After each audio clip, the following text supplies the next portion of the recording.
Welcome back to ലേണിനു. RRB JE പരീക്ഷയുടെ notification വന്നിട്ടുണ്ട്. സോ നമുക്കതിന്റെ കംപ്ലീറ്റ് ഡീറ്റെയിൽസ് നോക്കാം. ആർക്കൊക്കെയാണ് അപ്ലൈ ചെയ്യാനായിട്ട് സാധിക്കുക, ഏജ് ലിമിറ്റ് എങ്ങനെയാണ്, എഡ്യൂക്കേഷൻ ക്വാളിഫിക്കേഷൻ എങ്ങനെയാണ്, വേക്കൻസീസ് എങ്ങനെയാണ് എക്സാം പാറ്റേൺ വരുന്നത്, സിലബസ് എന്തൊക്കെയാണ് പഠിക്കാനുള്ളത്, എങ്ങനെയാണ് അപ്ലൈ ചെയ്യേണ്ടത്. അപ്പോൾ കംപ്ലീറ്റ് ഡീറ്റെയിൽസ് ആണ് നമ്മൾ ഇന്നത്തെ ഈ ഒരു വീഡിയോയിൽ ഡിസ്കസ് ചെയ്യുന്നത്. So RRB JE depot material superintendent, chemical and metallurgical assistant, chemical supervisor research, metallurgical supervisor research. അപ്പോൾ ഇതിലേക്കൊക്കെയുള്ള നോട്ടിഫിക്കേഷൻ ആണ്. സോ നമുക്ക് ഡീറ്റെയിൽസ് നോക്കാം. Okay, so first of all നമുക്ക് ഇതിന്റെ ഇമ്പോർട്ടൻറ്റ് ഡേറ്റ്സ് ആണ് അറിയേണ്ടത്. സോ നമുക്കറിയാം ഓൺലൈൻ ആയിട്ടാണ് നമ്മൾ അപ്ലൈ ചെയ്യേണ്ടത്. ഓൺലൈൻ ആയിട്ട് നമുക്ക് RRBയുടെ ഒഫീഷ്യൽ വെബ്സൈറ്റിൽ കയറിയിട്ടാണ് നമ്മൾ അപ്ലൈ ചെയ്യേണ്ടത്. ജൂലൈ 30th ആപ്ലിക്കേഷൻ സ്റ്റാർട്ട് ചെയ്യുന്നത്. ഓക്കെ, അപ്പൊ ജൂലൈ 30th മുതൽക്കാണ് ആപ്ലിക്കേഷൻ സ്റ്റാർട്ട് ചെയ്യുന്നത്. ഓഗസ്റ്റ് 29th വരെ നമുക്ക് അപ്ലൈ ചെയ്യാം. അതായത് 30/7/2024 സ്റ്റാർട്ട് ചെയ്തിട്ട് 29/8/2024 വരെയാണ് അപ്ലൈ ചെയ്യാനുള്ള സമയം. ഇപ്പോൾ ഒരു മാസത്തോളം നമുക്ക് സമയമുണ്ട്. ദെൻ നമുക്ക് അതിനകത്ത് എന്തെങ്കിലും കറക്ഷൻസ് കാര്യങ്ങൾ, അതായത് ഓൾറെഡി അപ്ലൈ ചെയ്തിട്ട് അതിനകത്ത് എന്തെങ്കിലും കറക്ഷൻസ് അല്ലെങ്കിൽ മോഡിഫിക്കേഷൻസ് കാര്യങ്ങളൊക്കെ ചെയ്യാനുണ്ടെങ്കിൽ അതിന് 8/9/2024 വരെ ആ ഒരു ടൈം സ്ലോട്ടും കൂടെ അവൈലബിൾ ആയിട്ടിരിക്കും. അപ്പൊ നമുക്ക് ഫീ പേ ചെയ്യാനൊക്കെ ഓൺലൈൻ മോഡിൽ തന്നെയാണ് ചെയ്യേണ്ടത്. സോ അത്രയാണ് അതിന്റെ ഒരു കാര്യം. ഇനി നമുക്ക് ഇതിന്റെ ഏജ് റിലേറ്റഡ് ആയിട്ടുള്ള കാര്യങ്ങൾ നോക്കാം. സോ ഇതില് chemical supervisor research and metallurgical supervisor research level 7 വരുന്നത് അത് നമുക്ക് 18 to 36 ആണ്. അത് ആസ് ഓൺ 1/1/2025 എന്നാണ് പറഞ്ഞിരിക്കുന്നത്. അപ്പൊ പ്രത്യേകം ശ്രദ്ധിക്കുക, ഈ ഒരു ഡേറ്റ് വെച്ചിട്ടാണ് നമ്മൾ ഏജ് നമുക്ക് എലിജിബിൾ ആണോ അല്ലയോ എന്നുള്ളത് നോക്കേണ്ടത്. 18 to 36 ആണ് ഈ വർഷം നമുക്ക് ഏജ് പറഞ്ഞിരിക്കുന്നത്. അതേപോലെ junior engineer depot material superintendent and chemical and metallurgical assistant level 6 വരുന്നത് 18 to 36 തന്നെയാണ്. വേക്കൻസീസ് നമുക്ക് 7,000+ വേക്കൻസീസ് നമ്മൾ ആദ്യമേ പറഞ്ഞിട്ടുണ്ടായിരുന്നു. 7,934 വേക്കൻസീസ് ആണ് എല്ലാ RRBസിലും ചേർന്ന് നമുക്ക് വരുന്ന ടോട്ടൽ വേക്കൻസീസ്. ഇത്രയും വേക്കൻസീസ് ആണ് വരുന്നത്. ഓക്കെ, ഇനി ഇതില് ഏജ് റിലാക്സേഷൻ വരുന്ന കാറ്റഗറീസ് ഉണ്ട്. സോ അതാത് കാറ്റഗറിയിൽ നമുക്ക് എത്ര ഏജ് റിലാക്സേഷൻ കിട്ടും എന്നുള്ളത് കൃത്യമായി നോക്കി മനസ്സിലാക്കുക. ഓരോ കമ്മ്യൂണിറ്റി അല്ലെങ്കിൽ കാറ്റഗറിയിലും നമുക്ക് ഏജ് റിലാക്സേഷൻ എത്ര ഇയർ ആണെന്നുള്ളതാണ് ഇവിടെ കൊടുത്തിട്ടുള്ളത്. അപ്പൊ അത് കൃത്യമായി മനസ്സിലാക്കിയിട്ട് നിങ്ങൾക്ക് എലിജിബിൾ ആണ് അപ്ലൈ ചെയ്യാന്നുണ്ടെങ്കിൽ തീർച്ചയായിട്ടും അത് അപ്ലൈ ചെയ്യുക.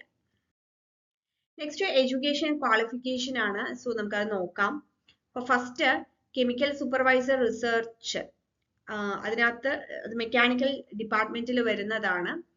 So degree or it's equivalent in chemical technology from A recognised university ആണ് പറഞ്ഞിരിക്കുന്നത്.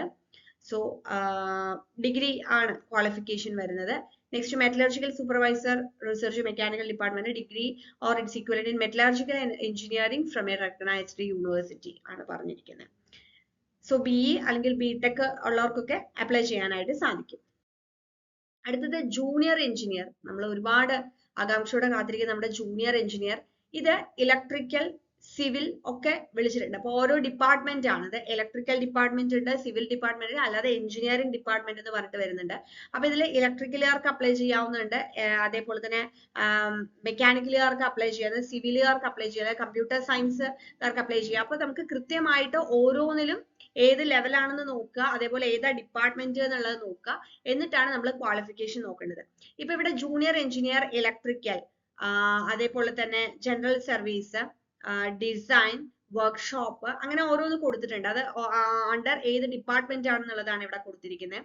3 year diploma in mechanical, electrical, electronics engineering or a combination of any substream of basic streams of mechanical, electrical, electronics engineering from a recognized university എന്നാണ് പറഞ്ഞിരിക്കുന്നത്.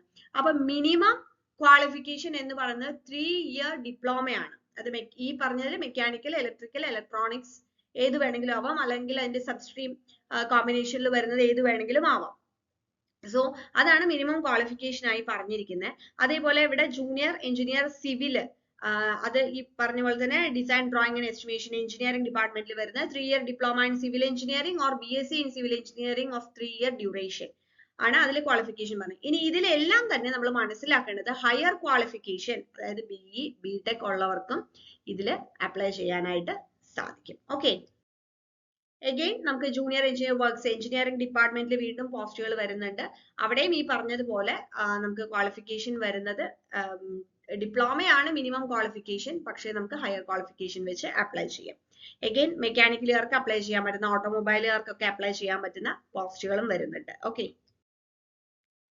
Again mechanical ഡിപ്പാർട്ട്മെന്റിലാണ് ഇനി പറയാൻ പോകുന്നത്. അപ്പൊ അത് 3 year diploma in mechanical, electrical, electronics, manufacturing, mechatronics, industrial, machine, instrumentation. അപ്പൊ ഈ പറഞ്ഞതിലൊക്കെ നമുക്ക് ഉള്ളവർക്കൊക്കെ അപ്ലൈ ചെയ്യാനായിട്ട് പറ്റും. മെക്കാനിക്കൽ ഡിപ്പാർട്ട്മെന്റിൽ വരുന്ന ജൂനിയർ എഞ്ചിനീയർ പോസ്റ്റുകളാണ് ഈ പറഞ്ഞിട്ടുള്ളത്.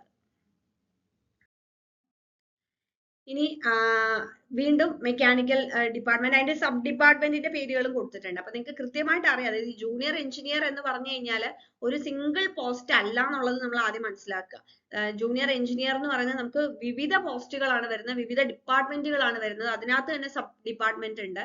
അപ്പൊ ഓരോന്നിന്റെയും ക്വാളിഫിക്കേഷൻ ഈ പറഞ്ഞ പോലെ മെക്കാനിക്കൽ, ഇലക്ട്രിക്കൽ, ഇലക്ട്രോണിക്സുകാർക്കൊക്കെ ചെയ്യാൻ പറ്റും. പിന്നെ ചിലത് മാത്രം ഇൻഫർമേഷൻ ടെക്നോളജി, കമ്പ്യൂട്ടർ സയൻസ് കഴിഞ്ഞവർക്കും അപ്ലൈ ചെയ്യാൻ പറ്റുന്നുണ്ട്. അപ്പൊ നമ്മൾ അത് കൃത്യമായി നോക്കി മനസ്സിലാക്കിയിട്ട് വേണം അപ്ലൈ ചെയ്യാനായിട്ട്. ഓക്കെ, അപ്പൊ ഇത്രയും കാര്യങ്ങളാണ് പറഞ്ഞത്. ഇനി നമുക്ക് ഇതിന്റെ ഫീയുടെ കാര്യം നോക്കാം. സോ എക്സാമിനേഷൻ ഫീ എന്ന് പറയുന്നത് 500 rupees ആണ് നമ്മൾ പറയുന്നത് എക്സാമിനേഷൻ ഫീ. ഇനി നമ്മൾ ഈ ഫീസ് അടച്ചു കഴിഞ്ഞാൽ നമ്മൾ ഫസ്റ്റ് നമുക്കറിയാം എക്സാം CBT 1 CBT 2 രണ്ട് പരീക്ഷകളുണ്ട്. CBT 1 എന്ന് പറയുന്ന ഒരു സ്ക്രീനിങ് ടൈപ്പ് എക്സാം ആണ്. അതിൽ നമുക്ക് ഒരു ഇത്ര നിശ്ചിതമായിട്ടുള്ള ഒരു പെർസെന്റേജ് മാർക്ക് കിട്ടിയെങ്കിൽ മാത്രമാണ് നമ്മൾ അടുത്ത CBT 2ലേക്ക് നമ്മൾ എലിജിബിൾ ആവുന്നത്. അപ്പൊ CBT 1 നിങ്ങൾ എക്സാം എഴുതി കഴിഞ്ഞാൽ ഈ കൊടുക്കുന്ന ഫീ നമുക്ക് റീഫണ്ട് ചെയ്ത് കിട്ടും. ഒരു ബാങ്ക് ചാർജ് മാത്രം ഡിഡക്ട് ചെയ്തിട്ട് ബാക്കി നമുക്ക് റീഫണ്ട് ചെയ്ത് കിട്ടും. ഓക്കെ, അപ്പൊ 500 ഫീ. ഇനി ഇതിൽ നമുക്ക് SC ST ex serviceman, female, transgender, minorities or economically backward class വരുന്നവർക്കൊക്കെ 250 rupees ആണ് ഫീസ് വരുന്നത്. അതും ഈ പറഞ്ഞ പോലെ CBT 1 എക്സാം നിങ്ങൾ എഴുതുകയാണെങ്കിൽ ആ ഫീ റീഫണ്ട് ചെയ്ത് കിട്ടും. CBT 1 എക്സാം എഴുതുന്നവർക്ക് മാത്രമേ റീഫണ്ട് കിട്ടുള്ളൂ. CBT 1 എക്സാം നിങ്ങൾ എഴുതിയിട്ടില്ലെങ്കിൽ ഇത് റീഫണ്ട് ചെയ്ത് കിട്ടുകയില്ല. അപ്പൊ ആ ഒരു കാര്യം മനസ്സിലാക്കാം. ഇനി ഫീ പേ ചെയ്യാനായിട്ട് നമുക്ക് ഓൺലൈൻ ഫീ പേയ്മെന്റ് ആണ്. അത് ഇന്റർനെറ്റ് ബാങ്കിങ്, ഡെബിറ്റ് കാർഡ് അല്ലെങ്കിൽ ക്രെഡിറ്റ് കാർഡ്, UPI യൂസ് ചെയ്തിട്ട് നിങ്ങൾക്ക് ഓൺലൈൻ മോഡിലാണ് മാത്രമാണ് നമുക്ക് ഫീ പേ ചെയ്യാൻ പറ്റുക. റീഫണ്ടിന്റെ കാര്യം നമ്മൾ ഓൾറെഡി പറഞ്ഞു കഴിഞ്ഞു. CBT 1 എക്സാം അറ്റൻഡ് ചെയ്യുന്നവർക്ക് മാത്രമാണ് റീഫണ്ട് കിട്ടുക. ഒരു ബാങ്ക് ചാർജ് അത് മാത്രം ഡിഡക്ട് ചെയ്തിട്ട് ബാക്കിയുള്ള എമൗണ്ട് നമുക്ക് റീഫണ്ട് ചെയ്ത് കിട്ടുകയും ചെയ്യും. നെക്സ്റ്റ് ഇതിന്റെ റിക്രൂട്ട്മെന്റ് പ്രോസസ്സിലേക്കാണ് നമ്മൾ ഇനി പോകുന്നത്. അപ്പൊ നമ്മൾ നേരത്തെ പറഞ്ഞതുപോലെ തന്നെ ഈ റിക്രൂട്ട്മെന്റ് പ്രോസസ്സിൽ നമുക്ക് കമ്പ്യൂട്ടർ ബേസ്ഡ് ടെസ്റ്റ് വരുന്നുണ്ട്. ഫസ്റ്റ് സ്റ്റേജ് അതാണ് CBT 1 എന്ന് പറയുന്നത്. സെക്കൻഡ് സ്റ്റേജ് ആണ് CBT 2 എന്ന് പറയുന്നത്. അതിനുശേഷം ഡോക്യുമെന്റ് വെരിഫിക്കേഷൻ ഉണ്ടാവും, മെഡിക്കൽ എക്സാമിനേഷൻ ഉണ്ടാവും. ഇതെല്ലാം കഴിഞ്ഞിട്ടാണ് നമുക്ക് അതിനകത്ത് നമ്മൾ സെലക്ടഡ് ആണെന്നുണ്ടെങ്കിൽ നമുക്ക് അതിന്റെ മെയിൽ കാര്യങ്ങളെല്ലാം വരുന്നത്. ഓക്കെ, ഇനി നമുക്ക് ഈ CBT 1 CBT 2 എങ്ങനെയാണ് ഡീറ്റെയിൽ ആയിട്ട് നോക്കാം. സോ ഫസ്റ്റ് എന്ന് പറയുന്നത് CBT 1. ഇത് ഈ പറഞ്ഞ പോസ്റ്റുകളിലേക്കൊക്കെ തന്നെ കോമൺ ആയിട്ട് നടക്കുന്ന ഒരു പരീക്ഷയാണ്.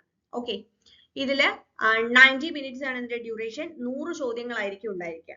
അപ്പൊ ഈ CBT 1 എന്ന് പറയുന്നത് നമ്മളൊരു സ്ക്രീനിങ് ടൈപ്പ് ആയിട്ടുള്ള ഒരു എക്സാം ആണ്. ഓക്കെ, ഇതിനെ ബേസ് ചെയ്തുകൊണ്ടല്ല സെലക്ഷൻ വരുന്നത്. പക്ഷേ നമുക്ക് CBT 2 എഴുതണം എന്നുണ്ടെങ്കിൽ CBT 1 അതായത് ഈ ഫസ്റ്റ് സ്റ്റേജിൽ നിന്ന് നമ്മൾ ഷോർട്ട് ലിസ്റ്റഡ് ആവണം. അപ്പൊ അതിൽ നമുക്ക് നിശ്ചിതമായിട്ട് ഇത്ര പെർസെന്റേജ് മാർക്ക് അല്ലെങ്കിൽ ഇത്ര മാർക്ക് എന്നുള്ളത് ഉണ്ടാവും. അത് ഓരോ കാറ്റഗറി തിരിച്ചു തന്നെ മാർക്ക് ഉണ്ടാവും. അപ്പൊ അത്രയും മാർക്ക് കിട്ടിയാലാണ് നമ്മൾ CBT 1 ക്വാളിഫൈഡ് ആവുള്ളൂ. അത് ക്വാളിഫൈഡ് ആയാൽ മാത്രമേ നമുക്ക് എന്ത് എഴുതാൻ പറ്റുള്ളൂ, CBT 2 എഴുതാൻ പറ്റുള്ളൂ. ഇപ്പൊ CBT 1 നമുക്ക് മാത്സ് വരും, ജനറൽ ഇന്റലിജൻസ് ആൻഡ് റീസണിംഗ് വരും, ജനറൽ അവയർനെസ് വരും, ജനറൽ സയൻസ് വരും. ഇപ്പൊ മാത്സിൽ നോക്കൂ, number system, board master, decimal, fraction, LCM, HCF, ratio, proportion, percentage, mensuration, time and work, time and distance, simple interest and compound interest, profit and loss, algebra, geometry, trigonometry, elementary statistics, square root, age calculation, calendar and clock, pipes and systems. ഇത്രയും topics ആണ് മാത്സിൽ വരുന്നത്.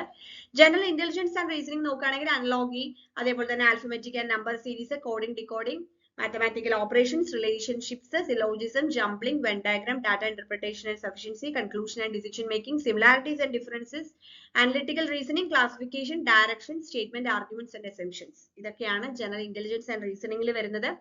General awareness എന്ന് പറഞ്ഞു കഴിഞ്ഞാൽ main ആയിട്ട് current അഫയേഴ്സിൽ നിന്നാണ് questions വരുന്നത്. അപ്പൊ ഈ RRB ജെയ്ക്കൊക്കെ പൊതുവെ RRB എക്സാംസിന് പ്രിപ്പയർ ചെയ്യുന്നവർ കറണ്ട് അഫയേഴ്സ് നിങ്ങൾക്ക് തറോ ആയിരിക്കണം, എങ്കിലേ നമുക്ക് മാർക്ക് സ്കോർ ചെയ്യാൻ പറ്റുള്ളൂ. അത് കൂടാതെ സ്റ്റാറ്റിക് GK നമുക്ക് Indian geography, culture, history of India, അതേപോലെ തന്നെ ഇന്ത്യൻ പൊളിറ്റി, കോൺസ്റ്റിറ്റ്യൂഷൻ, എക്കോണമി, അതിൽ നിന്നൊക്കെ ക്വസ്റ്റ്യൻസ് വരും. എൻവയോൺമെന്റൽ ഇഷ്യൂസ്, അതേപോലെ തന്നെ sports, general scientific and technological developments, ഈ ഭാഗത്തു നിന്നെല്ലാം ചോദ്യങ്ങൾ ഉണ്ടാവും. Next general science. അപ്പോൾ മറ്റുള്ള പരീക്ഷകൾ ടെക്നിക്കൽ എക്സാംസ് പ്രിപ്പയർ ചെയ്യുന്ന പോലെയല്ല, ഇവിടെ നമ്മൾ ജനറൽ സയൻസ്, അതായത് ഫിസിക്സ്, കെമിസ്ട്രി, ലൈഫ് സയൻസിൽ നിന്നും കൂടെ ചോദ്യങ്ങൾ ഉണ്ടാവും. Up to 10th standard CBSE syllabus base ചെയ്ത് അതും കൂടെ നമ്മൾ പഠിച്ചിരിക്കണം. ഓക്കെ, ഇനി നമുക്ക് അതിന്റെ എത്ര ക്വസ്റ്റ്യൻസ് ആണ്, എത്ര മാർക്കാണ് നോക്കാം. Maths 30 questions 30 mark, general intelligence and reasoning 25 questions 25 mark, general awareness 15 questions ഉണ്ടാവുള്ളൂ 15 mark, general science 30 questions 30 mark, total 100 questions 100 മാർക്കാണ്. ഓക്കെ, സോ ടൈം 90 minutes ആണ് ഡ്യൂറേഷൻ നമുക്ക് പറഞ്ഞിട്ടുള്ളത്. പിന്നെ minimum percentage off mark four eligibility in various categories കൊടുത്തിട്ടുണ്ട്. ഓരോന്നിൽ എത്ര percentage mark, അതായത് ഇതിൽ നമുക്ക് എത്ര പെർസെന്റേജ് മാർക്ക് കിട്ടിയാലാണ് CBT1 കയറാൻ പറ്റുക. അപ്പൊ അത്യാവശ്യം നന്നായിട്ട് പ്രിപ്പയർ ചെയ്ത് കഴിഞ്ഞാൽ ഈ ഒരു പാസ് പെർസെന്റേജ് കയറുക എന്ന് പറയുന്നത് വലിയ ബുദ്ധിമുട്ടുള്ള കാര്യമൊന്നും അല്ല. സോ ഒരു 40% ഒക്കെ മാർക്ക് വന്നു കഴിഞ്ഞാൽ നമുക്ക് ഇത് കയറാനായിട്ട് സാധിക്കും. Maths, general intelligence and reasoning ഒക്കെ previous year question papers use ചെയ്തിട്ട് നന്നായിട്ട് പ്രിപ്പയർ ചെയ്യാം. ജനറൽ അവയർനെസ് എന്ന് പറയുന്നത് 15 മാർക്കേ വരുള്ളൂ. അപ്പോൾ ഒരുവിധം പഠിച്ചു കഴിഞ്ഞാൽ അതും നമുക്ക് കയറാം. ജനറൽ സയൻസും ഈ പറഞ്ഞ പോലെ ഫിസിക്സ്, കെമിസ്ട്രി, ലൈഫ് സയൻസ് ആണ് നമ്മൾ പഠിച്ചിട്ടുള്ള കാര്യങ്ങളാണ്. ഒന്ന് റിവൈസ് ചെയ്ത് നോക്കിയാൽ മതി. പ്രീവിയസ് ഇയർ ക്വസ്റ്റ്യൻ പേപ്പേഴ്സ് ഒരുപാട് നമുക്ക് അവൈലബിൾ ആയിരിക്കും. കാരണം നമുക്കറിയാം റെയിൽവേ എക്സാം എന്ന് പറയുന്നത് കുറെ ദിവസങ്ങളിലായി കുറെ ഷിഫ്റ്റുകളായിട്ട് നടക്കുന്ന പരീക്ഷയാണ്. അപ്പൊ നമുക്ക് ഒരുപാട് പ്രീവിയസ് ഇയർ ക്വസ്റ്റ്യൻ പേപ്പേഴ്സ് നമുക്ക് കളക്ട് ചെയ്യാൻ പറ്റും. അതൊക്കെ വെച്ച് പഠിച്ചു കഴിഞ്ഞാൽ നല്ല രീതിയിൽ സിലബസ് അനുസരിച്ച് പഠിച്ചു കഴിഞ്ഞാൽ നമുക്ക് സ്കോർ ചെയ്യാൻ പറ്റുന്ന ഒരു മാർക്കാണ്. ഓക്കെ, ഇനി നമ്മൾ സെക്കൻഡ് സ്റ്റേജിലേക്ക് പോവുകയാണെങ്കിൽ CBT2ൽ നമ്മൾ പോവുകയാണെങ്കിൽ അവിടെ നമുക്ക് വരുന്നത് കുറച്ചും കൂടെ കൂടുതൽ പ്രിപ്പയർ ചെയ്യേണ്ടി വരും. CBT2 എക്സാമിന് ബേസ് ചെയ്തുകൊണ്ടായിരിക്കും നമുക്ക് ജോബ് കിട്ടുമോ ഇല്ലയോ എന്നുള്ളത് അറിയുന്നത്. ഇതിനെ ബേസ് ചെയ്ത് നമുക്ക് ഷോർട്ട് ലിസ്റ്റ് ചെയ്യും. അപ്പം ആദ്യത്തെ സ്റ്റേജ് കഴിഞ്ഞിട്ട് ഏകദേശം നമുക്ക് ഓരോ ഇതിലും എത്ര വേക്കൻസീസ് ഉണ്ട് നോക്കിയിട്ട് അതിന്റെ ഒരു 15 times ആയിട്ടായിരിക്കും സ്റ്റുഡൻസിനെ ഫസ്റ്റ് സ്റ്റേജിൽ നിന്ന് സെക്കൻഡ് സ്റ്റേജ് എക്സാം എഴുതാനായിട്ട് എടുക്കുന്നത്. ഓക്കെ, അപ്പൊ ഇവിടെ നമുക്കൊരു 120 minutesന്റെ എക്സാം ആണ്. 150 questions ആയിരിക്കും വരിക. ഇതിനകത്ത് നമുക്ക് അതിന്റെ ഫുൾ സിലബസ് നമുക്കൊന്ന് ഡീറ്റെയിൽ ആയിട്ട് നോക്കാം. യെസ്, അഗെയിൻ നമുക്ക് ജനറൽ അവയർനെസ് ഇവിടെ വരും, ഫിസിക്സ് ആൻഡ് കെമിസ്ട്രി വരും, basics of computer and application വരും, basics of environment and pollution control വരും, ദെൻ ടെക്നിക്കൽ എബിലിറ്റീസ്. അപ്പൊ ടെക്നിക്കൽ എബിലിറ്റീസ് എന്ന് പറയുമ്പോൾ ഇവിടെ നമ്മൾ ഇലക്ട്രിക്കലുകാർക്ക് ഇലക്ട്രിക്കൽ റിലേറ്റഡ് ആയിട്ട് പഠിച്ചാൽ മതി, മെക്കാനിക്കലുകാർക്ക് അവരുടെ ഇലക്ട്രോണിക്സിന്, അങ്ങനെ ഓരോ നമ്മൾ ഏത് ഗ്രൂപ്പ് ആണോ വരുന്നത് അതിനനുസരിച്ചിട്ടായിരിക്കും സിലബസ് നമ്മൾ പഠിക്കേണ്ടി വരിക. ഓക്കെ, അപ്പൊ ഓവറോൾ ആയിട്ട് ഇങ്ങനെയാ വരുന്നത്.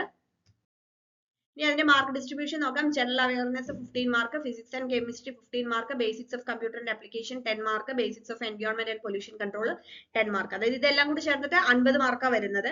ബാക്കി 100 മാർക്കും നമ്മുടെ ടെക്നിക്കൽ എബിലിറ്റീസ്, അതായത് ടെക്നിക്കൽ സബ്ജക്ട്സ് പഠിക്കുകയാണ് നമ്മൾ ചെയ്യേണ്ടത്. അങ്ങനെയാണ് നമുക്ക് ടോട്ടൽ 150 questions 150 മാർക്ക് 120 minutesന് എക്സാം വരുന്നത്. ഓക്കെ, സോ ഇതിൽ ഒരു കാര്യം കൂടെ, നമുക്ക് ടെക്നിക്കൽ സബ്ജക്ട് ഉള്ളത് കൊണ്ട് തന്നെ വിർച്വൽ കാൽക്കുലേറ്റർ അവൈലബിൾ ആയിരിക്കും കമ്പ്യൂട്ടർ മോണിറ്ററിൽ സെക്കൻഡ് സ്റ്റേജിൽ. ഇനി നമ്മൾ എങ്ങനെ നമുക്ക് അപ്ലൈ ചെയ്യാം എന്നുള്ളത് നോക്കാം. സോ ഫസ്റ്റ് ഓഫ് ഓൾ നമ്മൾ കംപ്ലീറ്റ് ഇൻസ്ട്രക്ഷൻസ് വായിച്ച് നോട്ടിഫിക്കേഷൻ മുഴുവനായിട്ട് വായിച്ച് കൃത്യമായിട്ട് മനസ്സിലാക്കുക. നിങ്ങൾക്ക് അതിന് അസിസ്റ്റൻസ് വേണമെന്നുണ്ടെങ്കിൽ നമ്മളെ കോൺടാക്ട് ചെയ്താൽ മതി.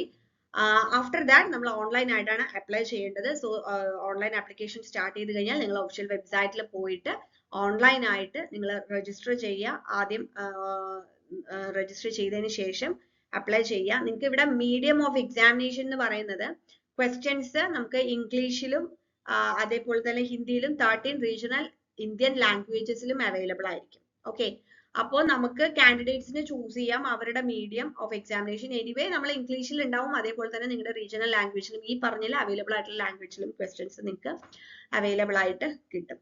ഓക്കെ, ദെൻ മോഡ് ഓഫ് പേയ്മെന്റും ഈ പറഞ്ഞതുപോലെ തന്നെ ഓൺലൈൻ ആയിട്ട് തന്നെയാണ് നമ്മൾ ചെയ്യേണ്ടത്. അപ്പൊ ഇത്രയും കാര്യങ്ങളാണ് നമ്മൾ മനസ്സിലാക്കേണ്ടത്. അപ്പോൾ ഫസ്റ്റ് ഓഫ് ഓൾ നമ്മൾ എന്താ ചെയ്യേണ്ടത്, അക്കൗണ്ട് ക്രിയേറ്റ് ചെയ്ത് ഓൺലൈൻ ആയിട്ട് അപ്ലൈ ചെയ്യുക, പേയ്മെന്റ് ചെയ്ത് അപ്ലൈ ചെയ്യുക. അതിനുശേഷം കൃത്യമായി സിലബസ് ബേസ് ചെയ്ത് നമ്മൾ പ്രിപ്പയർ ചെയ്യുക എന്നുള്ളതാണ്. RRB JEE ക്രാക്ക് ചെയ്ത് റെയിൽവേയിൽ ഒരു ജോബ് എന്നുള്ള നിങ്ങളുടെ ഡ്രീം സാറ്റിസ്ഫൈ ചെയ്യാനായിട്ട് ചെയ്യേണ്ടത്. സോ ഇതിന് നമുക്ക് ലേണിനോയിൽ കംപ്ലീറ്റ് ആയിട്ടുള്ള കോഴ്സ് അവൈലബിൾ ആണ്.